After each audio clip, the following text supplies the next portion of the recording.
방송에서 제공하는 투자 정보는 투자 판단에 대한 조언입니다. 방송에서 제공하는 주식의 가치, 가격 상승 및 가격 하락에 대해서는 방송사에서 보장하지 않습니다.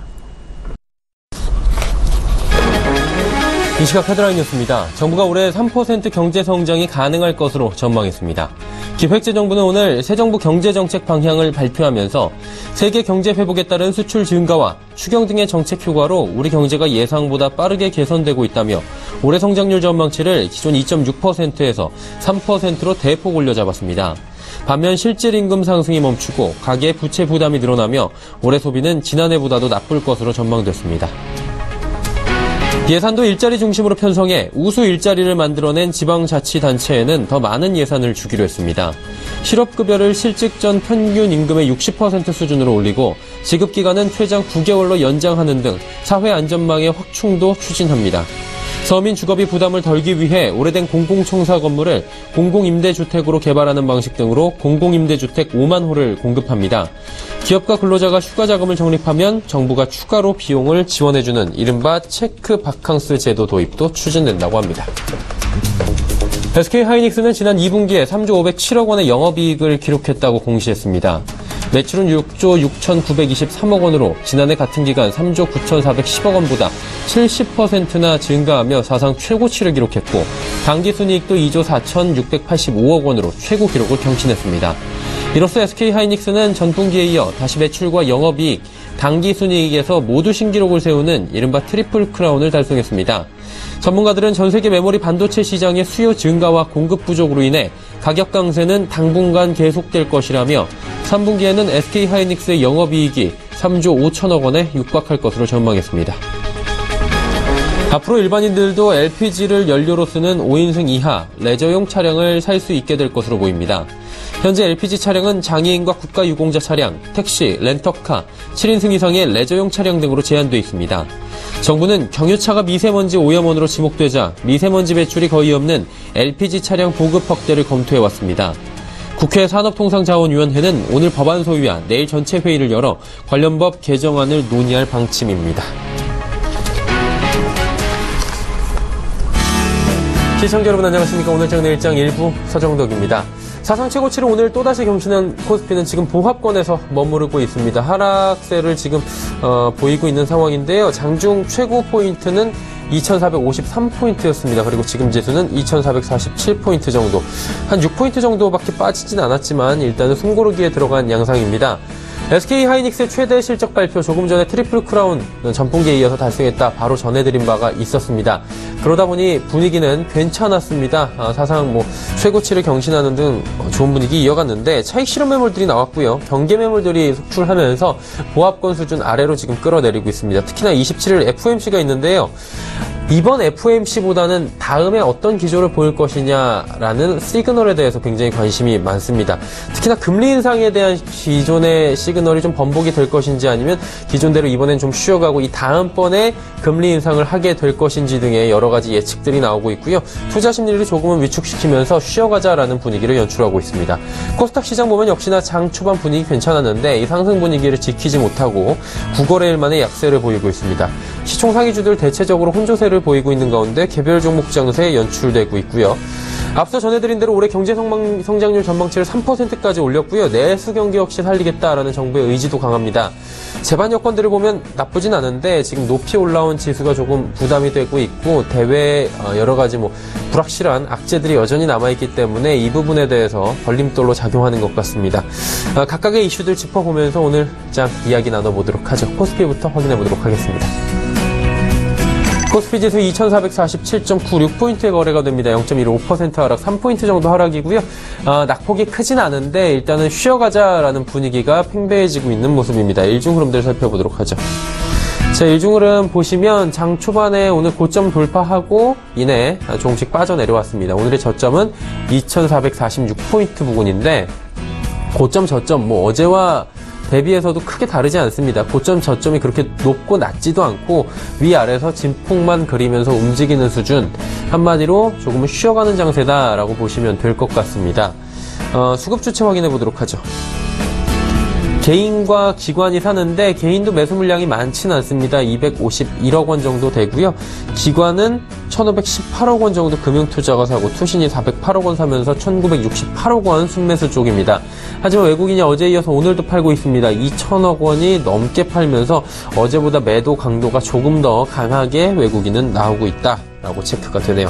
시가총액 상위 종목들 코스피 상황 짚어볼 텐데 삼성전자, SK하이닉스 빠집니다. 삼성전자는 소폭 하락인데 SK하이닉스 역대 최대 실적을 발표를 하고도 2.6%나 빠집니다. 7만 1,000원대까지 지금 내려왔는데 일단 삼성전자도 지지난주 금요일에 역대 최고 분기 실적을 발표를 한 뒤에 오히려 빠졌습니다. 그리고 그 이후에 지속적으로 좀 반등을 해준 결과가 나왔었는데 SK하이닉스도 비슷한 그림을 오늘 하루는 그리고 있습니다. 자, 내일부터 본다면 삼성전자와 SK하이닉스의 그래프가 동일하게 오마주가 될지 아니면 데칼코마니처럼 나올지 아니면은 SK하이닉스도 별개 종목으로 움직일지 확인될 것 같고요. 현대차 같은 경우에는 2,000원 정도 상승합니다. 그동안 현대차 요 며칠 계속해서 밀려 내려오면서 14만원대 중반까지 빠진 바가 있습니다. 오늘은 기술적 반등 구간에서 1.38% 정도 상승하고요. 한국전력 어제에 이어서 오늘도 소폭 하락합니다. 45,150원대 거래가 됩니다. 다음 살펴보도록 하죠. 포스코가 0.31% 상승하고요. 네이버는 0.6% 상승합니다. 하지만 삼성물산, 삼성생명, KB금융 소폭 하락합니다. 11위부터 15위는 어떨까요? 신한지주 보합권이고요. 현대모비스 오늘 자동차주들이 그래도 반등 구간에 나와주고 있습니다. LG화학 어제 올랐는데 오늘은 1% 정도 빠지고요. SK텔레콤 올라가고 SK는 1% 낙폭이 보입니다. 코스닥 시장 확인해 보도록 하죠. 코스닥 시장 역시 오늘 빠지는데 거래소에 비해서 좀 많이 빠지네요. 0.6% 이상이 지금 내려오면서 어제까지만 해도 680포인트 금방 가는 것이 아니냐라는 기대감이 좀 많이 올라왔는데 오늘 670포인트 초반까지 다시 내려옵니다. 672포인트의 거래가 되고 있고요. 일중 흐름들 좀 지켜보도록 하죠. 678포인트부터 빠져내려오는데 이게 지지난주의 코스닥의 모습들이 약간 연상이 됩니다. 전강 후 약장세가 지금 연출이 되고 있고요. 671포인트, 72포인트대에서 하방 지지가 좀 되고 있는 상황입니다. 수급 주체 확인해 보도록 하죠. 개인만 삽니다. 지금 3거래일 연속 개인만 사고 기관 외국인 팝니다. 개인이 1,112억 원 사고요. 기관은 585억 원 팔고 외국인은 457억 원 파는데 투신만이 23억 원 사고 있다. 체크하시면 될 것 같습니다. 시가총액 상위 종목들의 움직임 지금 혼조세를 보이고 있습니다. 특히나 셀트리온 헬스케어부터 해서 하반기 코스닥 대형 IPO로 꼽히고 있는 헬스케어 자회사의 상장까지 있는데 오히려 지금 내년에 대한 기대감도 나오는 반면에 주가는 반대로 움직이네요. 메디톡스는 1.54%, 어제는 빠졌었는데 상승하고요. CJENM, 구남도가 아마 내일 정도에 개봉을 하는 것으로 알고 있는데 일단은 계속해서 소폭씩 올라옵니다. 코미팜도 또 계속 상승하면서 42,650원대까지 올라오네요. 로엔 보합이고요. 다음 살펴봅니다. 휴재도 상승하고요. SK모트리얼즈, 바이로메드, 나노스, GS홈쇼핑까지 4종목은 적게는 0.4%, 많게는 2.4%까지 낙폭이 보입니다. 11위부터 15위도 체크해 보도록 하죠. 신라제는 상승하면서 23,000원 복구가 됐고요. 컴투스는 112,000원, 어제 좀 낙폭이 컸죠. 컴투스가 오늘 소폭 상승하고요. 원익 IPS는 35,000원 이하에서 움직입니다. SFA도 38,000원대까지 빠졌고요. 제일홀딩스는 보합권에서 거래가 되고 있습니다. 원달러 환율의 흐름 살펴보도록 하겠습니다. 오늘은 강보합권입니다. 1114원 70전 0.6% 상승하면서 원화는 소폭 약세가 보여지고 있습니다. 양시장 여기까지 짚어보도록 하죠.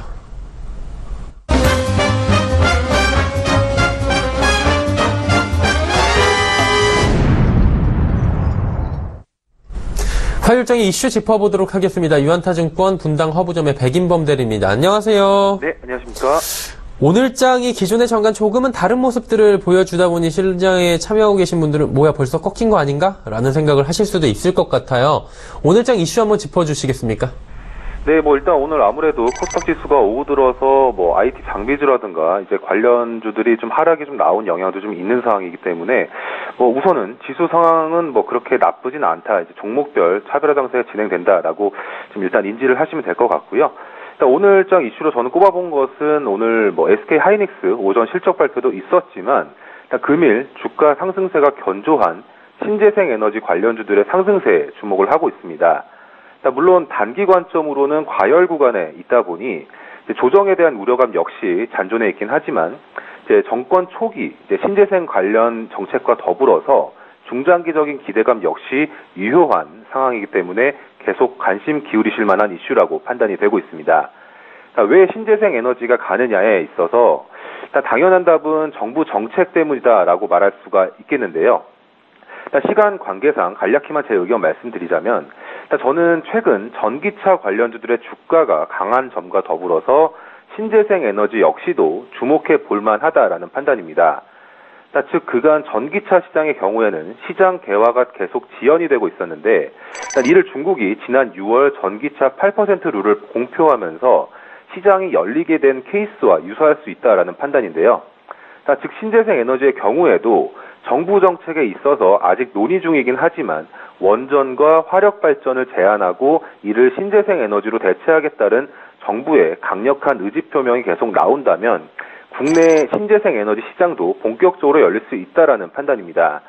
일단 정리하자면 현 시점에선 관련주에 있어서 부담 없이 들어갈 수 있는 주가는 아니지만 어느 정도 단기 과열 구간에서 어느 정도 주가가 해소되는 국면과 더불어서 상승 추세가 유지되는 것이 확인이 된다면 중장기적으로도 관련주 계속 모아가 봐도 될 섹터라고 생각을 하고 있습니다. 네. 자, 이슈들 쭉 알기 쉽게 짚어주셨는데 이 외에도 저희가 지켜볼 만한, 관심 가져볼 만한 이슈들이 있다면 더 꼽아주시겠습니까? 네, 일단 오늘 아무래도 IT 대형주들 필두로 코스닥 IT 관련주들이 조정이 나오다 보니 이거에 있어서 대안 업종으로 어떤 것이 있을까 라고 고민이 많이 드실 건데요. 일단 업종 측면으로 봤을 때는 시장 주도주는 아직까지는 금융과 IT주인 것은 반박할 수가 없습니다. 하지만 포트폴리오상 일부 비중의 경우에는 그 대안 업종으로 철강, 정유, 화학 업종을 담아두는 전략도 수익률 제고 차원에서 필요할 수 있다라고 판단을 하고 있는데요.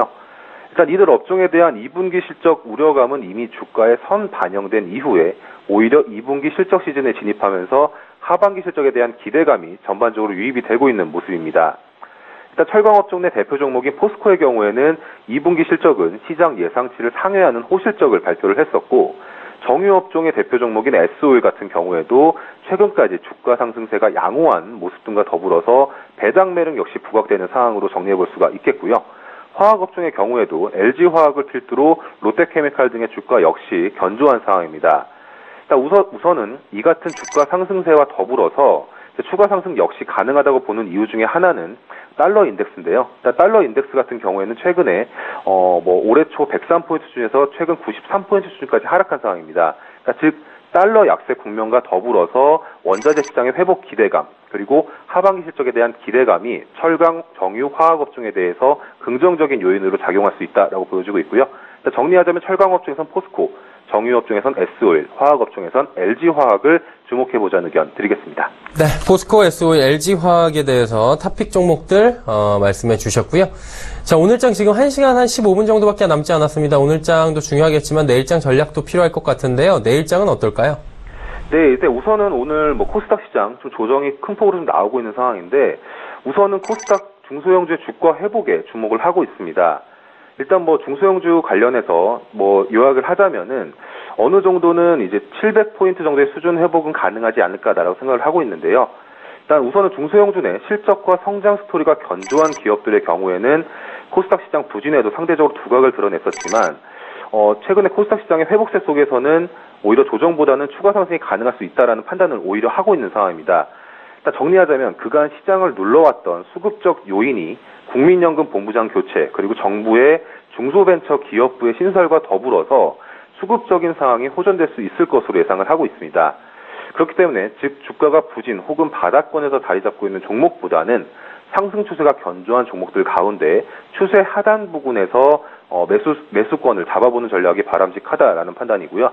일단은 대형 IT주들의 실적 낙수 효과가 기대되는 중소형 IT 관련주 그리고 전기차 시장 개화에 따른 전기차 관련주에 대한 관심 계속 가져보시면서 내일 시장 전략에 참고해보자는 의견 드리겠습니다.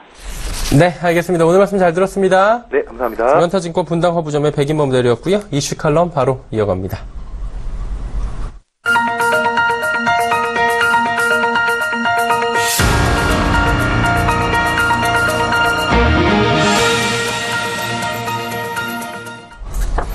마켓 리더들과 함께하는 시간 이슈 칼럼 시간입니다. 오늘은 키움증권 투자전략팀 홍춘옥 박사와 함께합니다. 안녕하세요. 네, 안녕하세요. 네, 미국 FOMC 회의가 27일부터 열리기 때문에 한번 좀 여쭤보도록 하겠습니다. 연준의 태도가 사실 연초까지만 해도 굉장히 매파적으로 바뀌었다 이런 얘기들이 나왔었는데 다시 비둘기파적으로 바뀌었다라고 하고 좀 오락가락하는 태도를 보이고 있는 것 같습니다. 저희가 볼 때는. 박사님 생각은 어떠세요? 네, 그 의견에 동의합니다. 최근 들어서서 미 연준 내에서 매파적인, 그러니까 이제 물가를 걱정하며 금리를 하루빨리 올려야 된다. 이렇게 주장하시는 분들은 이제 보통 매파라고 부르는데, 이렇게 매파적인 인사로 분류되던 분들이 최근에 속속 전향하는 듯한, 그러니까 비둘기로 돌아서는 듯한 흐름입니다. 가장 대표적인 게 필라델피아 연준 총재 같은 경우에 최근 인플레이션 압력의 둔화를 감안할 때 금리 인상에 휴지기가 필요하다. 그러니까 이제 분기 한 번씩 올리고 있었잖아요. 그래서 3월에 한 번, 6월에 한 번 올렸으니까 이제 9월이다. 이렇게 다들 이제 이야기를 하고 있었는데, 다음 금리 인상 9월은 너무 빠른 거 아니냐? 이런 뉘앙스의 발언을 했었고요. 여기에 더 나가서 옐런 연준 의장이 지난 6월 FOMC 그 금리 결정회의에서는 상당히 좀 매파적인 그런 이야기를 하다가 7월 의회 청문회에서는 정책 금리를 점진적으로 인상하는 게 적합하지 않냐. 이런 이야기를 했습니다. 또 연준 내 대표적인 그 비둘기파라 할 수 있는 그 여성 이사죠. 브레이너드 연준 의사는 이 낮아진 중립금리 수준을 감안할 때 더 이상 금리 인상을 해서는 안 된다라는 그런 뉘앙스의 발언까지 하면서 최근에 9월달 그 연방 기금금리, 정책금리죠. 이 정책금리에 대한 선물 시장이 있는데 9월 금리 선물 시장에서의 금리 인상 확률이 최근에 10% 이하로 떨어지는 상황이고요. 심지어 12월 금리 인상 가능성도 최근에 40% 아래까지 떨어지는 등 한마디로 말해서 올해 연내 금리 인상 가능성이 최근에는 50% 아래까지 떨어지는 이런 상당히 급격한 변화가 나타났다. 이렇게 말씀을 드릴 수 있겠습니다. 그렇다면 이제 연준의 위원들이나 옐런 의장도 그렇고 여기 계신 분들이 보통 분들은 아니지 않습니까? 그런데도 불구하고 본인들의 기존 스탠스를 좀 바꾸는 데는 이유가 있을 것 같아요. 어떤 게 주요했을까요? 네, 여러 가지 이유가 있는데 네네. 혹시 지난 6월 그 고용보고서, 그러니까 7월 초에 발표가 됐었죠. 그러니까 이제 7월 초에 고용보고서가 7월 우리 시간으로 7월 8일 아침에 나왔으니까 이제 한 2주 됐는데 그때 나온 고용보고서에 담겨있는 내용들이 연준 멤버들의 어떤 생각을 바꿨다, 이렇게 말씀을 드릴 수가 있겠습니다. 그러니까 어떤 데이터가 나왔길래 그러냐 이렇게 살펴봤더니 바로 이 연준 내에 뭐라고 하나요? 이 물가에 대해서 상당히 앞으로 상승 압력이 있는 거 아니냐, 이렇게 주장하시던 분들의 기세가 꺾이게 되는 데이터가 나왔는데 그게 바로 뭐냐면 미국의 전체 임금 상승률이 최근에 상당히 둔화되기 시작했다라는 게 되겠습니다.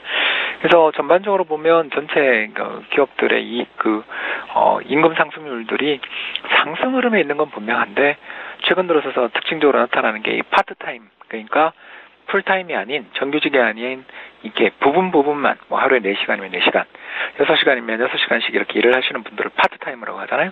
이 파트타이머들의 임금들이 급격히 꺾이는 가운데 이 과정에서 이제 미국의 서비스 물가가 떨어지기 시작한 겁니다. 이 서비스 물가는 우리도 그렇습니다만 선진국 경제에서는 사실 이제 경제 전체에서 서비스 부문이 차지하는 비중이 제조업보다 월등히 커지고 공산품보다 커지게 되는데, 이런 서비스 물가의 흐름들은 결국 경제 전체의 소비자 물가, 특히 그 소비자 물가 중에서도 근원 소비자 물가, 그러니까 전체 소비자 물가에서 에너지와 식료품을 제외한 물가를 근원 소비자 물가라고 부르거든요. 이런 근원 소비자 물가의 하락으로 연결되는 압력을 가하고 있는 겁니다. 그래서 최근 발표된 미국의 근원 소비자 물가 상승률을 보면 한때 한 2%까지 올라갔던 게 최근에 다시 쭉쭉 떨어져서 1% 중반까지 이렇게 물가가 떨어져 버리게 되니까 이 연준의 원래 목표 물가 수준이라는 게 2% 아니겠어요? 그러니까 이제 2%를 그 타겟으로 하고 있었는데 이게 올라가긴커녕 오히려 점점 떨어지는 그런 모습들을 보여주고, 특히 이것과 함께 시간당 임금 상승률들도 최근에 2% 한 초중반 후반에 있던 게 초반 정도까지 지금 자꾸 떨어지니까 이거 이렇게 그 임금 상승률들이 둔화되는 상황에서는 좀 문제가 생길 수 있겠다. 그런 걱정들이 최근에 좀 부각되기 시작했다라는 게 저희들이 좀 판단이고요. 아무튼 이렇게 물가도 오르지 않고 또 임금도 오르지 않는 상황에서는 이렇게 정책 금리를 인상하는 게 그렇게 시급한 일이냐, 이런 이야기에 대해서 지금 반박을 못하는 그런 상황이라고 좀 볼 수도 있겠습니다. 일단은 미국 노동시장 같은 경우에 지금 분위기를 보니까 굉장히 좀 뜨겁다라는 얘기들이 있더라고요. 고용이 좀 잘 되고 있다 보니 이런 얘기들이 들려오는데 임금 상승이 그만큼 좀 받쳐줘야 되는데 그건 안 되고 있다고 그러더라고요. 원래 고용이 활발해지면 임금 상승도 되고 뭐 그렇게 가는 게 맞는 거 아닙니까? 네, 저도 사실 뭐 그렇게 기대를 했습니다. 예. 근데도 불구하고 최근에 영 임금 상승률이 높아지지 않고 있어요. 이렇게 뭐 그 6월 고용 보고서를 잠깐 살펴보면 이 비농업 부문의 신규 고용이 무려 20만 명.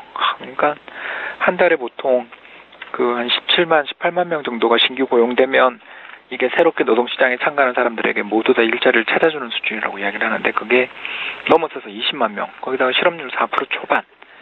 이렇게 실업률도 또 4% 초반이고 또 컨퍼런스 보드에서 발표하는 소비자 심리지수 이런 지표들을 살펴보면 최근에 그 노동시장의 체감 경기가 어떠냐 이런 걸 물었을 때 예전보다 좋습니다. 이렇게 이야기하시는 사람들이 이 전체 근로자들, 전체 응답자의 절반을 넘는 플러스까지 올라간 거거든요. 근데 이게 지금 어떤 상황이냐면 노동시장의 체감 경기 수준만 보면 2007년 그 글로벌 금융위기 전에 부동산 경기 호황 때 그 가장 경기가 절정에 달했던 그때보다 노동시장의 체감 여건은 더 좋아요.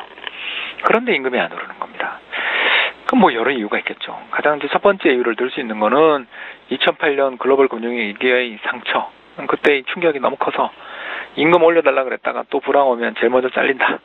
뭐 이런 공포들, 그 이력 효과라고 저희들이 부르는 그런 효과가 있다라는 게 첫 번째일 거고, 두 번째는 고임금 일자리를 갖고 있고 또 고소득을 받고 있었던 미국의 베이비붐 세대들, 흔히들 이야기하는 이제 4, 6년 객기로 대표되는 베이비붐 세대가 이제 올해 71살까지 올라오면서 이 사람들이 시장에서 다 은퇴를 하면서 자연스럽게 이게 전체 근로자들 중에서 고령자 비중이 줄면 고령자는 아무래도 임금이 높으니까 이 사람들 이제 비중이 줄어들면서 경제 전체에 어떤 임금 하락 압력을 가하는 요인도 있다라는 이야기도 있고, 세 번째는 이제 제4차 산업혁명 또는 정보통신혁명 속에서 이 숙련도가 높은, 학력 수준이 높은 그런 사람에 대한 수요는 굉장히 증가하는데 문제가 이제 여성들의 경제활동 참가가 증가하고 특히 대졸자 중에서의 여성 비중들이 올라가면서 자연스럽게 여성들이 경제에서 차지하는 비중들 역할들이 커지는데 문제는 이제 경기가 좋아지고 또 더 나아가서 소득이 증가하는 과정에서 여가에 대한 어떤 뭐 비중을 더 두는 사람들, 또 결혼을 통한 출산과 육아 부담에 따른 여성의 노동시장에서 이탈, 뭐 이런 여러 가지 이야기들이 나오고 있는 거죠. 그러면서 이 세 가지 요인 모두 다 임금 상승 압박을 좀 떨어뜨리는 그런 요인으로 작용을 한다라는 보고서들이 많이 나옵니다. 아무튼 저희가 이 자리에서 뭐 미국 노동시장의 임금이 왜 안 오릅니까? 이걸 딱 결론을 내릴 수 없는데 적어도 현재 상황, 현재 여건에서만 본다면 뭐 임금이 아주 급격하게 상승하기는 지금 쉽지 않은 상황이다. 이렇게는 말씀을 드릴 수가 있는 것 같습니다. 자, 이제 여러 가지 상황을 쭉 짚어주셨습니다. 종합적으로 볼 때 이 변화하지 않습니까? 어쨌든 간에 금리 인상 지연도 지금 이루어지고 있는 거고요. 금융시장에 어떤 또 파급 효과가 있을 것 같은데 어떻게 저희가 이해를 하면 좋을까요? 네, 달러 약세 가능성이 높아졌다. 감히 이렇게 말씀을 드릴 수가 있는 거죠. 전반적으로 볼 때 경제에 이렇게 금리 인상의 압박, 금리 인상에 대한 기대가 약화되기 시작하면 굳이 달러를 보유할 필요가 없잖아요. 왜냐하면 뭐 이자도 잘 안 주고 더 나아가서 미국만 경기 좋은 게 아니라 다른 나라 경기까지도 최근에 좋아진 측면이 있지 않습니까? 그러다 보니까 자연스럽게 이 미국에 투자되어 있던 자금들이 해외로 특히 신흥국이나 유럽으로 이렇게 빠져나가는 그런 흐름들이 나타나고 있다는 것을 생각해 보면 이제 우리나라 최근에 환율이 1달러에 대한 우리 원화 환율이 한때 뭐 1160원에 있었던 게 엊그제 같은데 최근 1110원대까지 떨어진 이유가 어딨나? 또 우리나라 경제의 내부 문제라기보다는 외부적인 달러 약세에 대한 어떤 기대가 부각된 게, 그러니까 즉 미국의 정책 금리가 인상되는 속도가 둔화되면서 실질 정책 금리가 앞으로 이렇게 인하되면, 실질 정책 금리가 인하되면 미국의 달러 자산의 기대 수익률들, 실질 수익률이 둔화되면 이건 또 달러에 대한 어떤 수요가 둔화되고 그러면서 이렇게 점점 이렇게 내려가는 거죠. 그러면서 달러화에 대한 어떤 강세 분위기보다는 약세 흐름으로 가게 되면 자연스럽게 미국에 있던 자금이 해외로 환류되는 그런 흐름이 나오면 우리 시장의 외국인 자금들의 어떤 추가적 유입까지는 뭐 모르겠습니다만 우리나라 투자되어 있는 자금들이 일거의 차익을 실현하면서 빠져나가기에는 대안이 별로 없는 달러가 강세가 보여야 사실 그 대안이라 할 수 있는데 이 달러의 강세 가능성들이 낮다면 일거의 우리 시장에서의 외국인 자금의 대규모 이탈 가능성들도 또 낮아진 거 아니냐 뭐 이렇게 해석을 해볼 수가 있겠습니다. 물론 이제 수출 단가를 제때 인상하지 못하는 수출 제품 가격을 급하게 인상 못하는 그런 수출 기업들 입장에서는 미 환율 하락은 이 원화 기준 매출의 둔화 요인이기 때문에 그건 상당히 문제가 될 수 있습니다만 그렇다 하더라도 전반적으로 주식시장의 수급 여건을 본다면 또 당장 시장에는 호재로 볼 수 있는 측면이 있지 않냐 이렇게 해석해 볼 수 있겠습니다.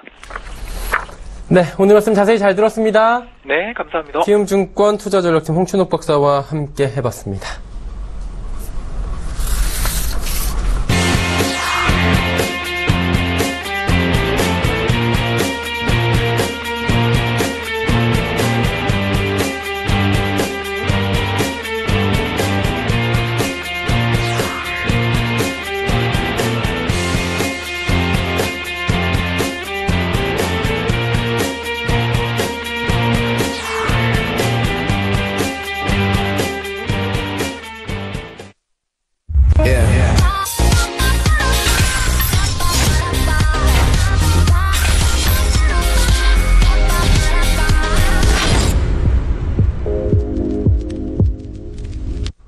평택 촌놈의 정석투자 시간입니다. 정호영 대표 연결돼 있습니다. 안녕하세요.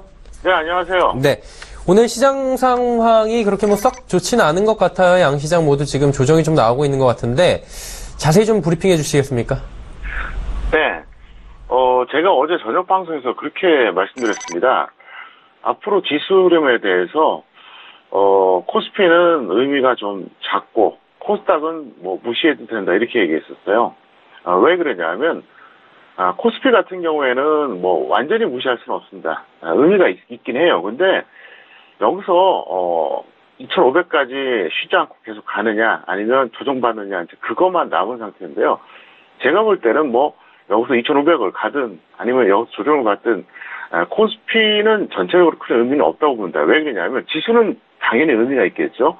하지만 코스피 같은 경우는 현물에서 이제 더 이상 크게 수익 낼 대형주가 마땅치가 않아요. 물론 더 가지 않는다고 단정할 수는 없습니다. 하지만 여기서 현실적으로 그동안 상승세를 주도했던 전기전자, 금융주 이쪽에서 과연 얼마나 더 큰 수익 나올까요? 전 약간 좀 회의적이거든요. 그래서 의미가 있긴 해요. 하지만 제가 볼 때는 뭐 그렇게까지 뭐 의미를 부여할 필요는 없다 이렇게 생각하고 있습니다. 그리고 코스피는 제가 다시 한번 말씀드릴게요. 제가 5월 중순에 이야기했습니다. 벌써 2달 지났거든요. 벌써 2달이 지났는데요. 제가 그때 뭐라고 얘기했냐면 코스피가 정상적인 조정을 받으면 2600선까지 갈 수 있고 만약에 2500선까지 쉬지 않고 내달리면 그렇게 되기 어렵다 이렇게 얘기했습니다. 그리고 나서 7월 7일이었죠. 노무라 증권에서 2600선까지 갈 수도 있다 이런 전망 리포트가 나왔습니다. 그러니까 최고치에 대한 건 거의 비슷합니다. 다만 저는 전제 조건이 붙은 거고 노무라 증권은 그런 거 없이 얘기했었는데요. 어쨌든 오늘 외국인들 같은 경우에는 코스피, 코스닥, 선물, 뭐 주식 선물까지 옵션에서도 뭐 양매도인데 이제 콜옵션 매도가 더 많거든요. 완전히 이제 하방 배팅입니다. 그래서 전체적으로는 좀 조정받을 때가 왔다 이렇게 볼 수 있겠고요. 코스닥은 오늘 지수가 약간 밀리는 건 뭐 전 큰 의미는 없다고 봅니다. 왜 그러냐면 어차피 코스닥은 이제 종목수로 승부를 해야 됩니다. 무슨 말이냐? 대형주가 밀려서 지수가 밀린다고 하더라도 중소형주만 가면 되거든요. 네, 그렇기 때문에 앞으로는 코스닥에 대해서는 여러분들이 전체적으로 어떻게 보시느냐? 플러스 5% 이상 상승 종목이 과연 몇 개가 나오느냐? 그리고 대형주, 중형주, 소형주의 등락이 어떠냐? 예를 들어서 지금 이 순간 현재 코스피 지수는 마이너스 0.78%입니다. 그런데 대형주가 0.90, 또 소형주도 중형주 0.90입니다. 그런데 소형주 0.42거든요. 뭐 이 정도면 만족한다 이렇게 볼 수 있겠고요. 어쨌든 지금 코스닥은 제가 계속해서 그런 말씀드렸었죠. 뭐라고 말씀드렸었냐면은 8월에 한 번은 급등이 한 번 나올 가능성이 높다. 만약에 8월에 못 나오면 11월 정도까지 기다려야 된다 이렇게 말씀드렸었는데 어쨌든 제 입장에서는 좀 초조한 관점에서 좀 지켜보고 있는데 한 번은 반등이 나오지 않을까 저는 이렇게 확신하고 있습니다. 자, 그렇다면 어떤 업종, 테마에 우리가 관심을 갖는 게 좋겠냐? 이 부분을 체크해봐야 될 텐데 어떤가요? 네, 코스피 같은 경우는 이제 의약품이에요. 근데 삼성 바이오로직스 덕분에 지금 업종 지수는 올라가는데 사실 전체적으로 종목이 올라가는 건 아닙니다. 근데 코스닥 같은 경우에는 제가 이제 그 제약이라든가 바이오 관련주를 단기에 매수하자 그렇게 말씀을 드렸었는데요. 왜 그렇게 했었냐면은 시가총액이 높은 종목들 말고 중소형 제약주들 중에서 최근에 저점을 기록하고 횡보한 종목들이 많기 때문에 그렇게 말씀드렸었고요. 오늘 이제 관심 테마는 역시 풍력입니다. 풍력인데 풍력 관련주들 같은 경우 최근에 조정을 충분히 받았다고 봅니다. 그래서 이쪽에서 여러분들이 접근해 보시면 될 것 같습니다. 네, 종목 이야기해 보도록 하죠. 어떤 종목 저희가 좀 유심히 보면 좋을까요? 네, 이렇게 해보세요. 우량주는 현대제철, 보유자는 5일선 또는 121선에서 매도해 주시고요. 미보유자는 관망하시기 바라겠습니다. 두 번째 NC소프트입니다. 보유자는 역시 매도해 주시고요. 미보유자는 관망 후에 적어도 121선 이하에서만 단기로 접근해달라 이렇게 설명드렸습니다. 개별주와 테마주 말씀드릴게요. 보강산업 보유자 매도하시고요. 미보유자는 전업 단타로만 접근하세요. 그러니까 이 종목은 절대로 단기라든가 중기용이라기보다는 단타가 적합하다 이렇게 볼 수가 있겠습니다. 그리고 에코프로입니다. 에코프로 같은 경우에는 최근에 많이 급등해졌습니다. 그래서 보유자 매도해 주시기 바라겠고요. 만약에 이 종목을 잡고 싶으면 이 종목을 잡지 마시고 동종 테마 관련주 중에서 얼마든지 단기 접근이 가능하니까 그쪽에서 여러분들이 접근하시면 될 것 같습니다. 네. 그렇다면 이제 장 마감까지 오늘도 1시간 정도밖에 남지 않은 상황입니다. 어떤 투자 전략을 가져가면 좋을지 한 말씀 부탁드리죠. 네, 현물과 파생 크게 두 가지로 나눠서 말씀드리겠습니다. 먼저 현물 말씀드리겠는데요. 주식 비중 50%에서 70% 정도 사이로 보시고요. 코스피보다는 코스닥, 대형주보다는 중소형주 잡으시면 될 것 같겠고요. 그리고 사실 지금 코스닥 같은 경우에는 굳이 어떤 트렌드를 얘기한다 그러면 기술주 쪽에서는 반도체, 개별주 쪽에서는 낙폭과 대 저평가주 이게 트렌드입니다. 그렇기 때문에 여러분들이 그 점을 주의하시고 잘 접근하시면 될 것 같고요. 파생 같은 경우는 사실 제가 어제 선물 매도 사인 내고 오늘 홀딩을 시켰습니다. 그래서 현재 약간 평가액인데요. 제 판단으로는 어차피 코스피 지수가 여기서 2,450을 다시 못 넘어가면 조정을 받을 가능성이 상당히 높아요. 그러니까 여기서 단타로 끝내도 되지만 만약에 평가액이 1.50 이상이 될 경우에는 홀딩해 주셔도 무난할 것 같습니다. 네, 알겠습니다. 오늘 말씀 감사합니다. 네, 감사합니다. 네, 정호영 대표와 이야기 함께 나눠봤고요. 오늘장 내일장 일부 쭉 함께 하셨습니다. 잠시 뒤 2부 예고해드립니다. 2부에서는 많은 종목 짚어보는 시간이죠. 라이브 매매 타임 준비가 돼 있습니다. 종목 상담도 활짝 열려 있는데요. 100원의 정보 이용료 추가되는 샵 0082번을 통해서 종목 상담 남겨주시면 함께 하시는 두 분의 전문가분들이 함께 해주실 예정입니다. 주식탐탐의 주보람 팀장, 동부증권 버머지점의 김치균 대리 두 분과 함께 하도록 하겠습니다. 잠시 뒤 2부에서 뵙겠습니다. 고맙습니다.